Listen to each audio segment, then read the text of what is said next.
بسم اللہ الرحمن الرحیم۔ آج آپ حضرات کے سامنے ایک ایسا وظیفہ، ایک ایسی دعا لے کر کے حاضر ہوا ہوں جس کے متعلق حضور نبی کریم حضرت محمد رسول اللہ صلی اللہ علیہ وسلم نے ارشاد فرمایا، کوئی شخص مرد ہو یا عورت ہو، اگر کسی مصیبت زدہ کو، کسی پریشان کو، کسی بیمار کو دیکھ کر کے یہ دعا پڑھ لے تو وہ مر تو جائے گا، لیکن اس بیماری میں، اس مشکل میں، اس مصیبت میں رب العالمین اس کو مبتلا نہیں فرمائیں گے۔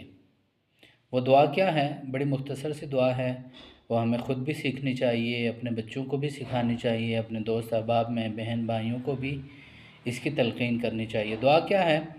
الحمدللہ الذی عافانی مما ابتلاک بہ وفضلنی علی کثیر ممن خلق تفضیلا۔ ترمذی شریف میں